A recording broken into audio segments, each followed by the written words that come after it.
Good evening. Wait a minute. Okay. Good evening. My name is Elizabeth Kinney. I am the Climate Action Coordinator for the League of Women Voters of Evanston. Welcome to our first Drinks and Dialogue program for this year. The League of Women Voters is a nonpartisan political organization dedicated to active and informed participation of citizens in government.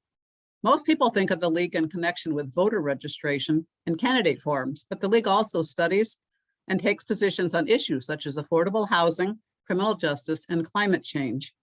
It neither endorses nor opposes candidates for political office. Each local league is a member of the League of Women Voters of the United States. It has a position on carbon pricing, which is, and I'm quoting from their position statement, the League of Women Voters stands united with and in support of efforts to price carbon emissions, whether cap and trade, carbon tax or fee, or another viable pricing mechanism. The League of Women Voters does not have a position on how the revenue generated is to be used. We are delighted to have Mike Ryan, a volunteer member of Citizens Climate Lobby, with us tonight to talk about the need to put a price on carbon.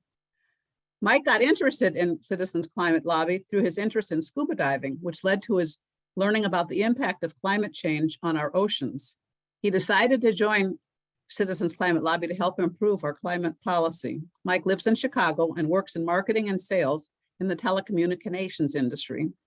Just a few housekeeping things before I turn it over to Mike. Please stay muted during the presentation and then unmute during the question and answer period. If you have questions, you can put them in chat or just save them until the end, when we will have plenty of time for questions. Welcome, Mike. Well, Elizabeth, thank you for the introduction, and it's nice to be here with everybody. Thank you for allowing me to speak about climate change. What I'll speak about today, let me go to the agenda. I'll just give you a brief overview of Citizens Climate Lobby, and then talk about the key climate change issues. That is why CO2 matters, what the evidence of climate change is, and what the UN Intergovernmental Panel on Climate Change is saying. We'll talk about a carbon fee, and we'll also talk about what that means, what a carbon fee is, and what a dividend is. We'll look at a particular act going through Congress as an example, just to easily explain what those two are. And we'll talk about the obvious question, will a carbon fee and dividend be accepted, given the political situation we're in today. And as part of that, I'll talk about where we are in Congress today. And then we'll talk about some actions that we can all take. And then we'll finish up with the questions and some contact information. So I'll go to the first one here. The CCL overview. As Elizabeth said, my interest in Citizens Climate Lobby began with my interest in scuba diving, and when I started reading a lot more about what's happening to the increasing acidity in the oceans, the dramatic decrease in coral reefs that are being killed off due to climate change. The other big thing that interests me was the economic side of it, that this is an opportunity for us to really create a lot of jobs, not just in this country, but in the world. And we'll talk more about that. CCL's focus, we are we do work to change national policy to address climate change. The good news is that it can be changed. The future is hopeful, and we'll get into that. We're a nonprofit, nonpartisan. Oh, I should have muted my phone before I started. That's muted now. But we're a nonprofit, nonpartisan grassroots advocacy organization. And, the type of actions that we take, we'll put together letters to the editor, petitions. We do a lot of lobbying at the local and national level. We do outreach events like these, just trying to get the word out. And, if you look at all of the change in the history of the world, they all began with words, which led to movements, which is where we're at today in this climate change effort that can eventually lead to change. So just talking about this to help drive the movement is very important. What I'll let's first talk about why CO2 matters. And when we burn fossil fuels, that is, coal, oil, and gas, that increases the CO2 in the atmosphere. That CO2 in the atmosphere acts like a greenhouse, and it just traps the heat within our atmosphere, and that causes temperatures to rise. So you can see from this diagram that from 1880, the red line indicates the rising of temperature. Goes up to 2013, but if we had it going up to 2020, it'd be going up a bit more. And what we can say is that without scientists are able to measure in the atmosphere what temperature rise would be with and without pollution. And without man-made pollution, that is the CO2 from burning of fossil fuels, if you look at the factors that drive natural changes in temperature, such as volcanic eruption or small changes in the brightness of the sun, that tells us that the Earth should have actually cooled a little bit since pre-industrial times. So the bottom line is that the increase in temperature is definitely human-made. And if we look at some of the evidence here, we all of us have seen a lot more frequent weather. We've seen the hottest decade on record. We have really smashed the record for the number of weather disasters that have cost at least $1 billion each, with 22 of them in the year 2020. And by all studies, it's really more expensive to do nothing at this point than to invest in climate change solutions. But we're seeing dirtier air, higher disease and death rates. We'll talk more about this. Higher wildlife extinction rates. If we look at just locally in the Midwest, of course, we've seen a lot of flooding in not just, this is 2018, but of course in 2019 and 2020 and 2021. I'm in the city of Chicago, and the city beaches and parks are disappearing under record high water levels. We have had storms that have pushed 12-foot waves on the Lakeshore Drive, and there are a number of projects underway to restore shoreline protection projects to fix current beaches. And if we can take a look at the other extreme on the fire side of it, California, we're all very familiar with what's happening out there. But in comparison, if you go back to 1999, 1 million acres burned. 2007, 1.5 million. 2018, 2 million. 2020, 4 million acres burned. So it is getting much worse. And in many of these situations, the air is so dry that the rain evaporates before it hits the ground, making the problem even worse. Hundreds of thousands of people are just not able to get comprehensive fire insurance anymore, as an example of the economic impact. If we look at Australia, and this is ground zero for the climate change problem, 21% of the World Heritage temperate forests have been destroyed. An area 3/4 the size of Illinois was devastated by wildfires, and we've had 3 billion animals killed or displaced. So it's really quite a severe problem on that extreme. And then from the flooding point of view, if you look at this map here on the left, this is the Atlantic Basin. And just to give you a point of reference, this is Florida, Southeast, Mid-Atlantic, New England. So the Atlantic Basin in the summer of 2020 had 23 extreme storms or hurricanes. And that's 2 times the normal number. That is very significant. If you go to Southeast Asia, where 30% of Southeast Asia is only 5 meters above sea level, they're very vulnerable. And here's an example of what's the flooding in Dhaka, capital of Bangladesh, in July of 2019, actually.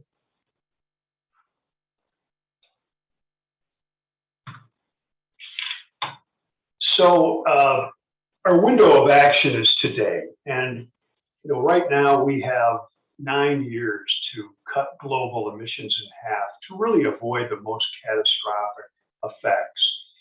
The good news is, and we're going to talk more about this, we have policy and technology today that can cut emissions dramatically and boost the economy significantly.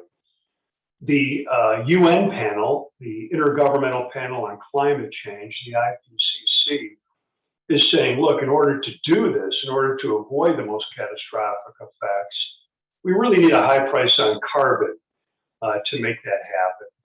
And we need to do it here. You know, of course, a global response is required, but if the U.S. leads, we then have the leverage to make the rest of the world follow.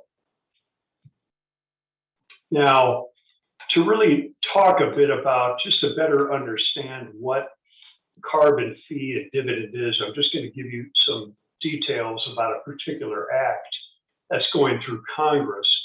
And then we'll get into the nitty gritty about literally what's happening today and what will be happening over the next couple of days in Congress to make this happen. But the Energy Innovation and Carbon Dividend Act is one of the acts going through Congress.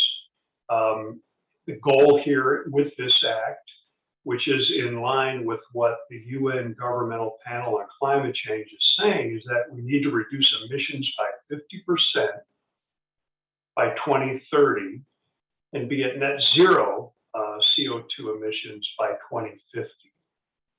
So keep that target in mind if you're, you know, when you're reading about climate change and you're reading about what are we really trying to accomplish here. If we can accomplish these two goals, which, as we'll discuss, are very realistic goals, then we're making great progress. So just an important number to keep in mind. Now, with this act, well, first let's talk, you know, we do have 86 sponsors in the House. Here are the 4 from Illinois. But how does this work? So first of all, there's a carbon fee.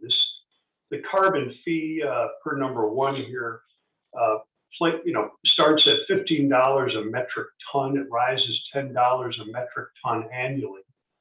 And Congress has asked regulators to identify key choke points where greenhouse gases are produced, distributed, and used that can be assessed a fee with really minimum administrative burden.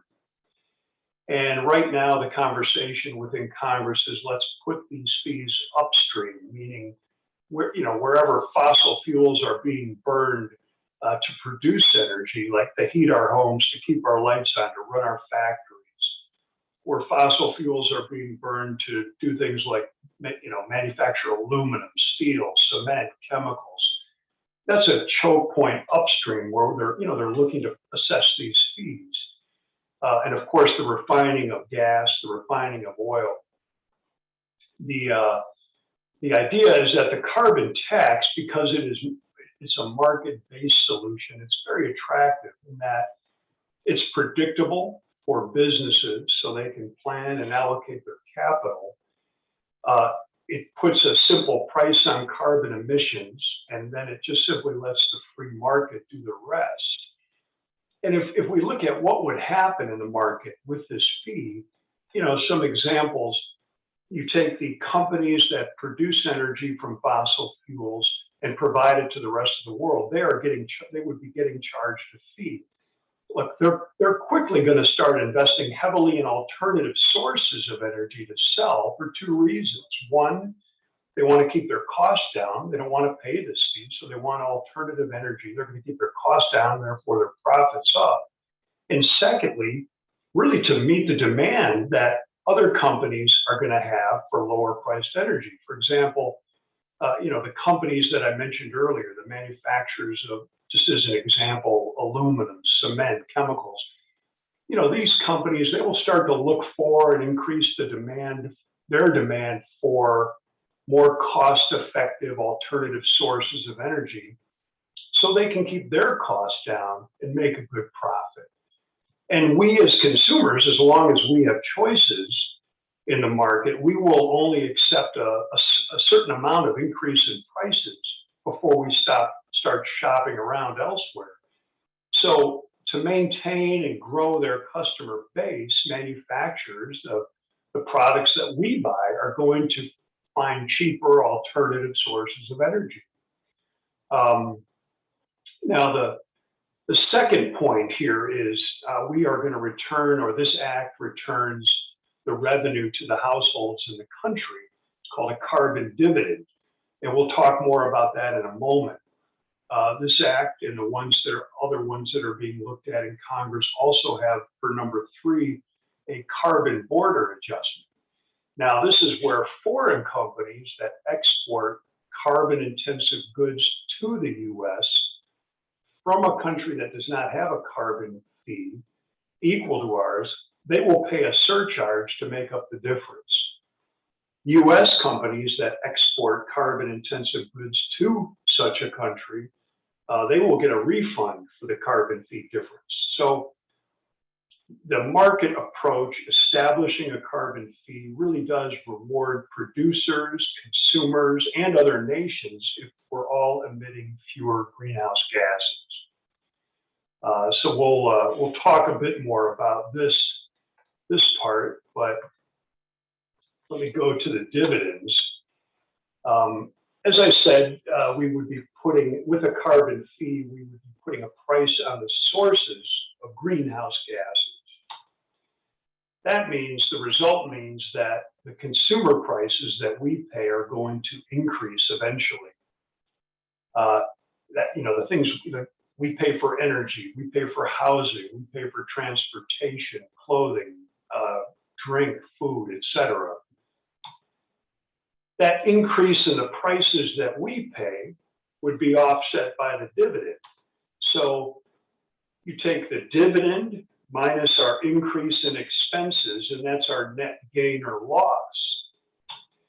And as I'll show you in a moment on a chart here, the low and middle income households, because they buy less, they have a smaller increase in expenses.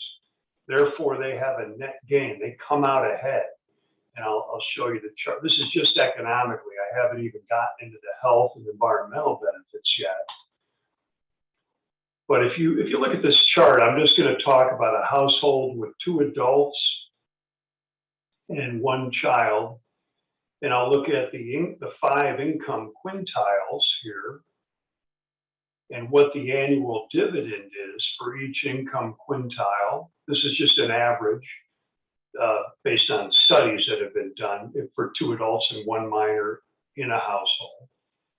And the dividend, it goes down as your income goes up because your tax rates are going up.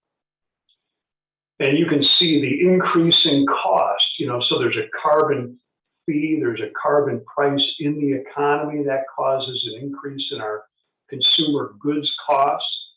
And you can see the increase in each of the income quintiles. Now it goes up. The increase is greater as your income goes up because people with higher income tend to have a larger carbon footprint. They tend to spend more money on carbon intensive goods. They have 1 more car, maybe they have a boat, they take more vacations, maybe they have 2 homes instead of 1 home. They have a larger main home instead of maybe the size of a home that somebody in a lower income quintile would have. So then you can see the net gain or loss in each of the quintiles. So the bottom line is your first, second, and third quintiles always come out ahead. And then though households with higher incomes generally experience a net loss in the study, the impact is minimal. So this is just if you take a step back and don't get too wrapped up in the numbers, the lower and middle income quintiles benefit from the dividend consistently, though there is a net loss in the upper quintile when it comes to their increase in cost versus the dividend.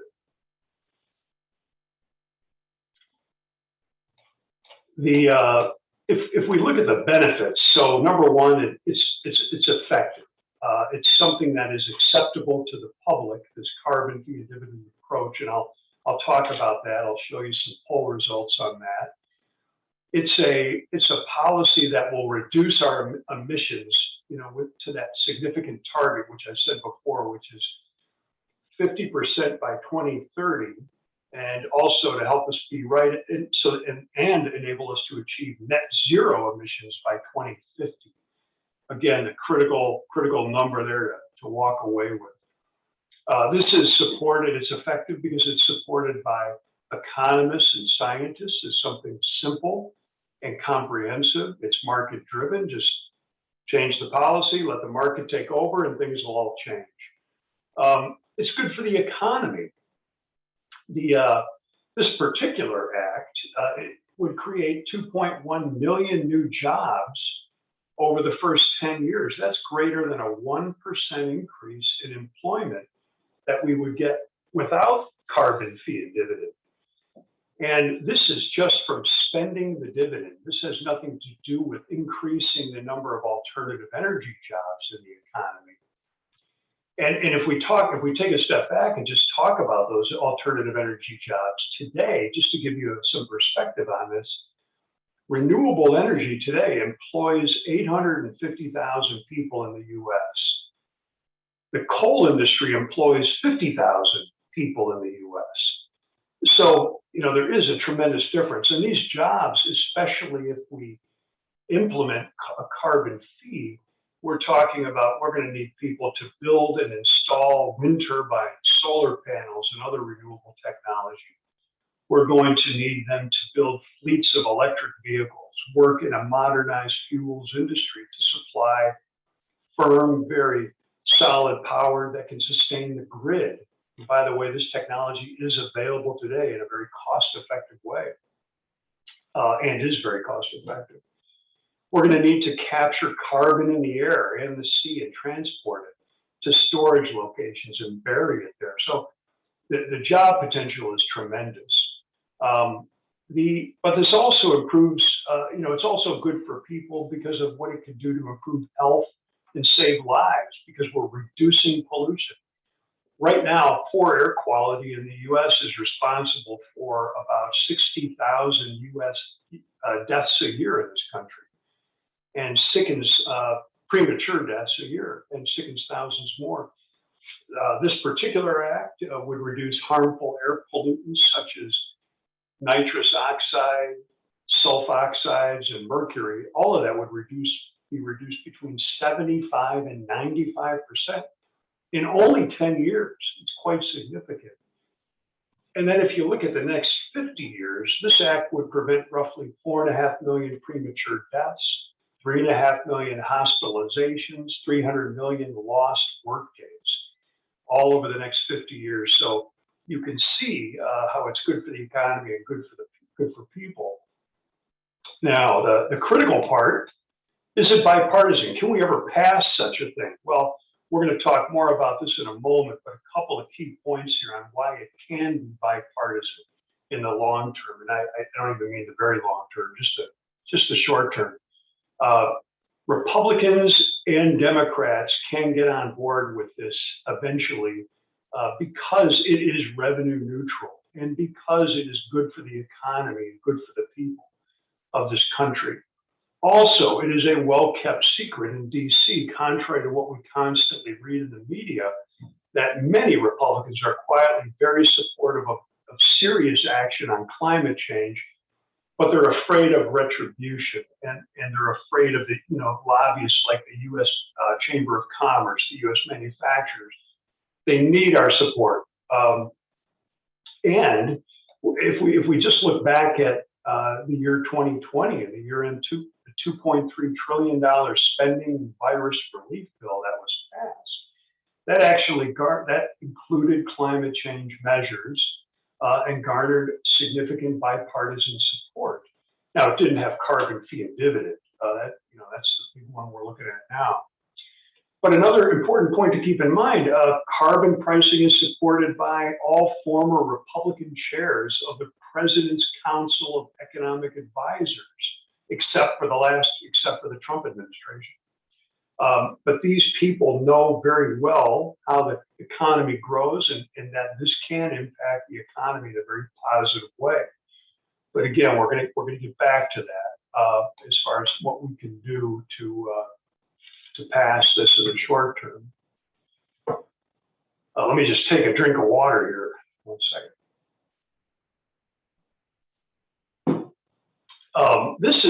But you have to ask yourself, would this ever be accepted? Does the public accept this? And the news is very exciting on this one. They do. They want this. 2/3 of American voters support a fee on carbon with revenue returned to households as a regular dividend check. All voters, 2/3, well, Democrats, no surprise, 80%, plus another 15 that will neither support nor oppose it. Swing voters, 64%. Republicans, the majority of Republicans support it, 53%. Republicans under the age of 40, very good point here, 75% support this. And I don't have this other slide that I'm going to speak to, but there isn't a congressional district in the country, no matter how red you think it is, that doesn't have a majority of the people supporting this. So, and that could be as low as 51, or it could be as high as, let's just be conservative and say 80%. So the news is very positive here from the public. If we look at some of the other organizations that help drive change, you know, the U.S. Conference of Mayors has voted to support a fee and dividend approach. Major cities from Anchorage to Chicago to Miami, even Evanston Mayor Biss has come out in support of this. Niles Township, New Trier Township, back in April, let's see, New Trier was back in April, Niles was a little bit before that, but they passed ballot initiatives where they asked the people in the township, you know, do you support, will you support a fee and dividend approach? And both initiatives passed. 130 faith-based groups. The private sector is getting behind this.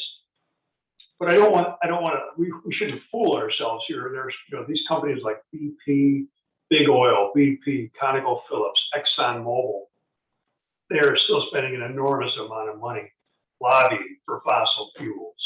So while you know, being in support of this, so we have to be aware of that. So what I want to touch on here, and I'm just about to wrap up, is, you know, where are we in Congress? What's the bottom line today? And this will change a little bit over the next couple of days. But as you may know, we have, I'm sure you probably know, we have a $1.5 trillion infrastructure bill. It has been passed in the Senate. It's held up in the House right now, but it will pass. Key point is that it does not include a carbon price. So our only opportunity right now to get carbon pricing passed in the short term is with this Democrat-only reconciliation bill. And that the price tag on this has gone anywhere from 2 to 3.5 trillion. I think they're probably going to settle on somewhere around 2 trillion, or just a little less when all is said and done. But this is where we have the opportunity to include carbon pricing.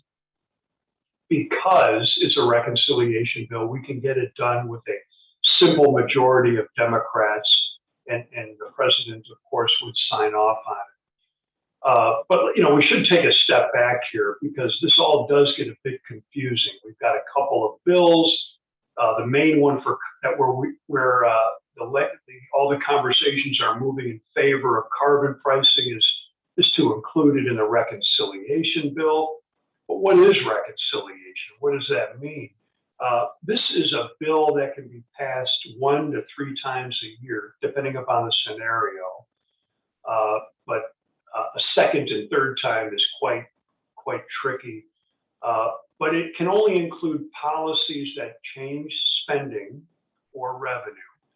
It cannot be filibustered, meaning it only needs a simple majority to pass. So the Democrats could pass this in the Senate. It clearly could pass it in the House. Right now, they're working out the details. So if we look at those details, recently, Majority Leader Schumer asked Senator Wyden, who runs the Senate Finance Committee, to include a carbon fee and dividend in the bill the committee's working on, in the reconciliation package they're working on. And they're integrating key points of Senator Durbin and Senator Whitehouse acts. And I'll touch on what those are. The Durbin bill has a carbon fee. 75% of that money is going back to households. 15% of the money is going to be used to fund to launch a clean energy economy, investments into different clean energy technology that would help the economy. 10% for transition assistance. This is important, especially when you think about West Virginia, Joe Manchin, who's blocking a lot of things. He's dealing with a very big coal industry. We have to take into consideration how are we going to transition that industry to in a way that keeps them afloat to a different industry, to a different livelihood. And there is a border adjustment. Another act here is one by Senator Whitehouse of Rhode Island and a few others. It also has a carbon fee. The revenue is going to, we could just say all households or individuals. It will have extra emphasis on the low income and rural households. It has a significant amount of extra money geared toward transitioning coal workers. And it also has a border adjustment. So one of the other key points here is that there is agreement within this committee to provide a dividend to low and middle income groups. Now, here's a key thing. We have a very good opportunity to, and very good likelihood that we can pass this in a Democrat-only government that we have today. But what happens when the Republicans get into office, and they will, when they have control of the government again? Well, there's good news here. I mean, there are two key points here. One is we shouldn't worry about that. Let's just get it done now, get this passed. But two, we have to, the chances are good that this would stay in place, that a carbon fee and dividend would stay in place for a few reasons. One, many Republicans support serious action on climate change. Two, this can be, when it's done the right way, be a very neutral, revenue neutral bill. And we also know that the fact that members of Congress are reticent, or I should say afraid, to take away anybody's benefits. And in this case, it would be taking away dividends from voters. So there's reason to be hopeful on all fronts. But step one is, let's just get it done now. And that leads to our key actions here that I would ask of all of you. Email your senators, and when you get a copy of this presentation, you'll be able to click on this link, and it will take you right to a website with a form that's all filled out. You just enter a couple things, your name if you want to, and your zip code, and there's a pre-made email that you can modify. But email your senators and President Biden in support of a carbon price. This is what's most critical. They listen to voters and they react to those issues that are most important to voters. And these emails are having a great effect. We've seen great momentum in the last few months. Also, talk about this with friends and family. It's an obvious statement, but the data backs it up that silence really breeds inaction. If we talk about an issue, we can make change. And that gets to this point, the words, the discussion, that leads to movements. Well, we're in the movement now, but we need more activity, more words to turn this movement into final change, which is that carbon price bill in Congress. Educate others in your organization, schedule presentations like these, publicize this to your members. You're certainly more than welcome to join Citizens Climate Lobby. But these 2 points are what we would ask of you today. If you want to take action, this is what's most critical. So just really in closing, what we've talked about today is we've given you an overview of Citizens Climate Lobby. We've talked about the key climate change issues, why CO2 matters, what the evidence is, what the UN Intergovernmental Panel on this is saying. We've talked about carbon fee and dividend, really what it is, and we've looked at a particular act in Congress just to help everyone understand what carbon fee and dividend is. We've talked about, how will it be accepted? Who supports it? The public does support this. And where are we in Congress today? And then a few key actions. So with that, we have a Q&A session right now, and also on the line are the Laura Winston and Joan Muller. They are the co-leaders of the Evanston Citizens Climate Lobby organization. So if there's a question that I can't answer, and there are always questions I cannot answer, they will be able to do that. But feel free to ask any questions you have. I see one chat. Let's see what this says in the chat box first. So given the high levels of support for carbon taxing across the various groups you identified, what are the true obstacles preventing passage of the legislation? Is it exclusively lobbyists who are preventing passage? What about representatives who are opposed to any? I think that's a good question. I think it's twofold. I think it is the lobbyists that are donating a tremendous amount of money to these campaigns in these very red states. Also in these very, let's call them blue dog Democrat states, conservative Democrat states, and Joe Manchin is in one of them. So the lobbyists are putting money in favor of these candidates. These candidates are also afraid of going against the grain here because the lobby, it's relatively easy for candidates to lose in a primary to somebody that will vote against something like against this or something that goes against the grain in that particular state.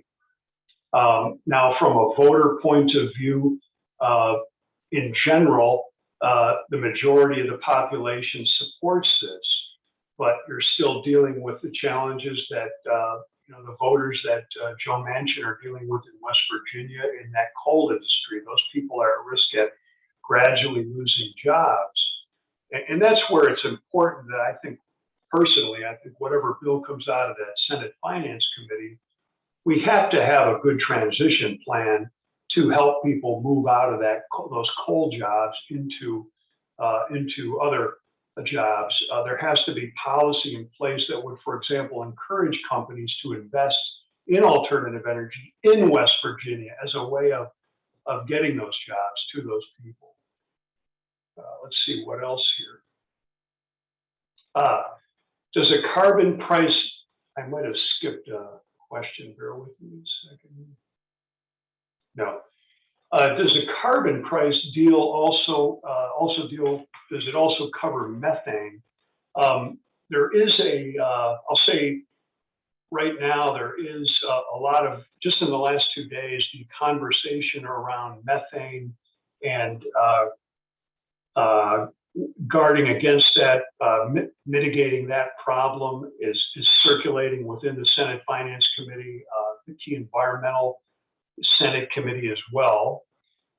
So it is quite possible that they would include a price on methane. It's more, there are some price that they're discussing what should we do with methane leakage, and they may come up with pricing that. But also natural gas, which is a greenhouse gas, with putting a fee on, and it creates CO2. So much of natural gas is methane. So if we put a price on CO2, we're inherently putting a price on people that are, using in mass natural gas and therefore methane. Let's see what else. Oh, on the border adjustment, good question. So You know what? Let me go back. I don't have a particular slide on it, but one of the so the key way to look at the border adjustment is that if there is a country, let's say, just say Mexico is exporting goods into the U.S. and Mexico, and let's say the U.S. now has a price on carbon, and Mexico does not have a price on carbon, or has a much lower price on carbon. Well, if you want to import goods into the U.S., you're going to have to pay a fee that is equivalent to the price on carbon that we're paying here. And conversely, if we are exporting goods to Mexico, which would have a much lower price on carbon, then people here would get a refund. So they wouldn't be penalized for exporting, because their goods cost more. A U.S. manufacturer's goods may cost more because of the price they have to pay on carbon.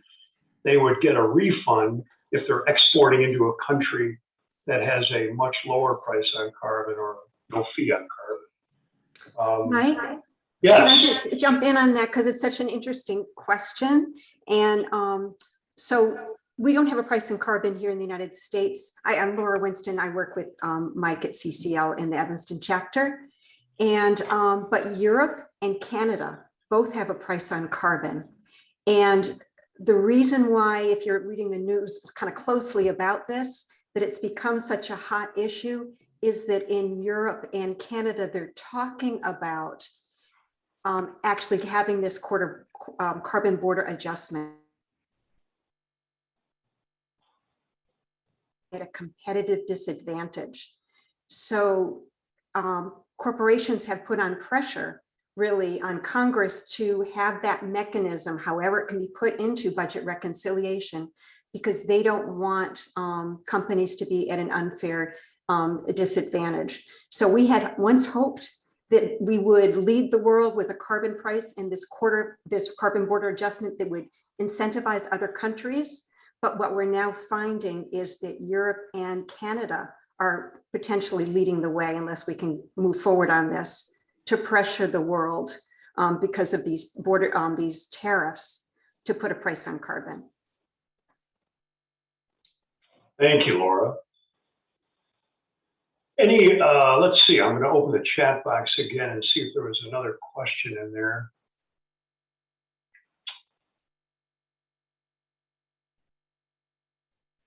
Would you talk about carbon? Let's see. Okay, would you talk about carbon sequestration? Is that another way to deal with carbon emissions? Yeah, I think the short answer is yes.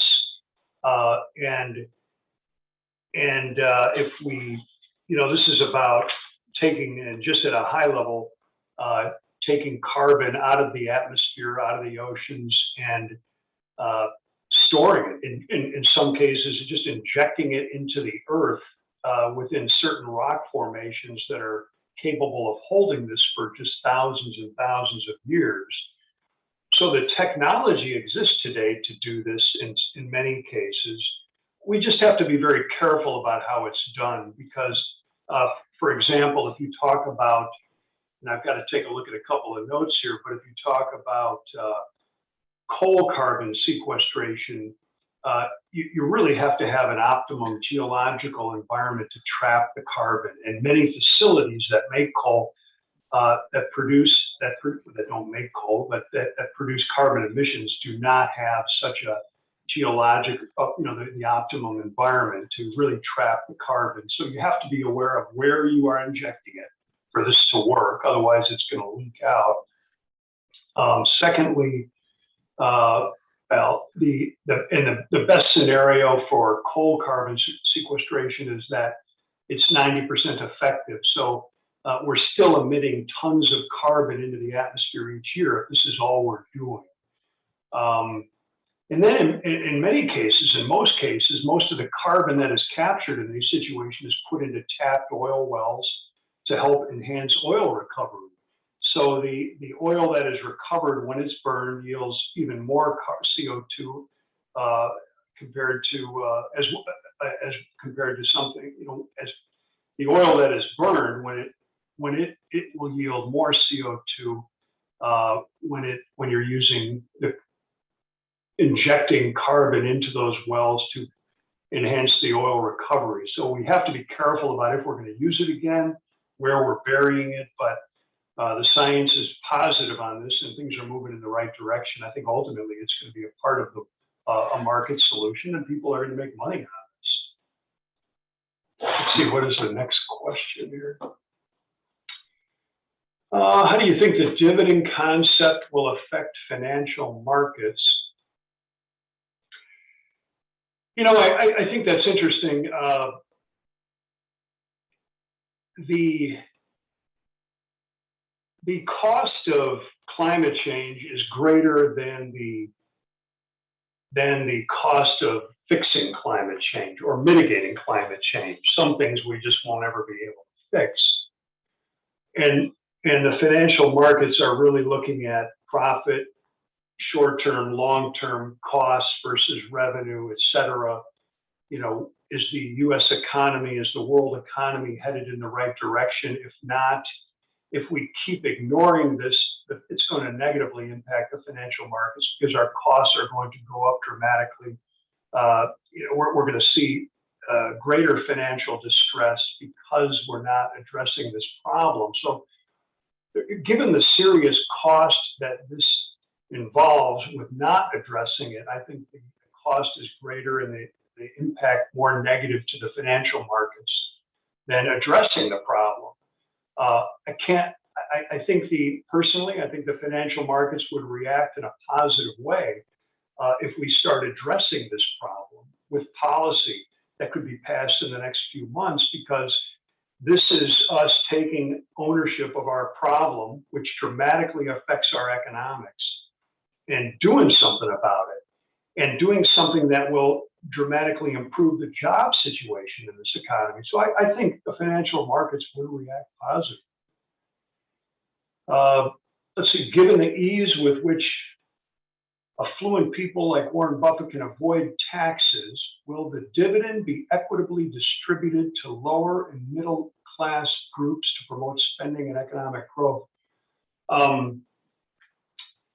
Couple things. So the one example that I showed an equitable distribution of the dividend to every household in the country. The bill the acts that are being considered in the Senate Finance Committee right now, the Durbin Act and the Senator Whitehouse Act, those are putting particular, the Senate Finance Committee is putting particular focus on how can we positively impact the dividends to lower and middle class groups. So that's good. What they eventually end up with in talking about that category of earning that Warren Buffett is in and the low tax rates that they have, I don't know how that's going to what the final policy will look like. But we can say this: they are focusing on trying to benefit lower and middle class groups with the dividend, which, as I showed in that example, will promote spending and therefore economic growth. If the dividend is returned in full, and that goes across to all economic groups, all economic quintiles, then we're looking at a 2.1% increase in the GDP over the next 10 years. So quite significant, quite positively impacting economic growth. Things are changing though like crazy in the last couple of days. Yesterday, you probably saw in the news that they're talking about putting a particular tax on people in the income category of Buffett and Bezos and the manufacturer of Tesla. So it is still to be determined how that shakes out, but I think economic growth is something we can look forward to with that carbon fee and dividend. See if there's another message. No other questions written here. Let's see. Well, thank you for that. Mike, yes. can I ask you one question? Sure. This goes more to the jobs area. When I was last in Kentucky, coal industry were really very concerned about having jobs that were equivalent. So I'm sort of wondering, do you know what the plan is for training and who would do that? And whether there's money involved for jobs that would pay the equivalent of what they'd been used to? Because what they were saying to me was the jobs that they were offered in the retraining was really much less than what they had been used to. Yeah. Story there. So that's a good question. We're still waiting for the details to be worked out. I'll say it two ways. Just first, at a high level, they are trying to figure out a good way to invest in those areas that are, of course, they're focusing on how can we impact the low and middle income groups, not just with the dividend, but they're looking at those groups, and they're looking at, for example, the White House, Senator Whitehouse bill has money going to coal workers and that transition. So they're looking closely at that. I think that my own personal opinion is, I think there will be some people, some industries that will be hurt as we go through this transition. I'm hopeful that this policy, and so if this were, if you take a country like Germany, I wouldn't say that, because they invest a lot more in the people that are hurt when industries go through economic change like this, and they do things to help people prevent, keep them from falling below a certain baseline, and that ends up adding a lot more to the economy and economic growth. I'm not advocating a particular policy of, in Germany. I'm just giving that as an example. I think, unfortunately, what our U.S. government will do is that there will be people that will fall below a baseline that will be impacted by this. And but we've seen that with every major change in every industry.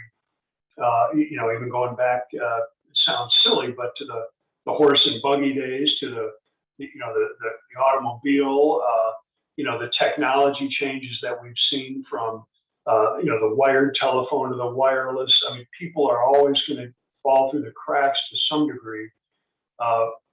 To help people on a larger scale even goes, I think, beyond this particular bill. There are a lot of other things that we need to do as a government from just a policy point of view to incentivize the market to do the right thing. But hopefully we will see, and I think it's going to require some good investment in places like West Virginia in the coal industries just to get this thing passed.